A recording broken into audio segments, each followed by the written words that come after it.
已經好耐冇睇到呢啲西關大屋啦。Hello，大家好啊！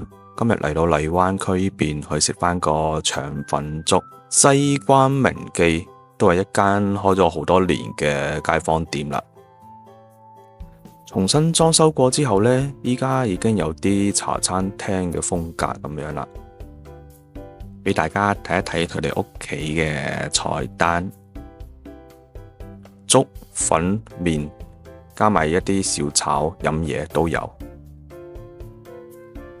艇仔粥基本上嘅配料呢，同其他嘅大眾係差唔多嘅，不過佢哋特殊之外呢，會加翻啲魚卷，跟住仲有啲燒鴨肉碎喺入邊，仲有啲蝦。整體成身都係 OK， 不過佢啲魚肉呢，稍微會少少腥喺入邊。個碟寫住呢條腸粉拉咗40年。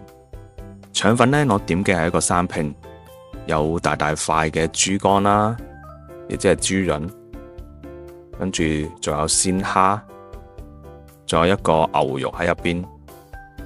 粉皮呢都算夠薄，而且夠滑，不過佢啲豉油嘅調味就麻麻地。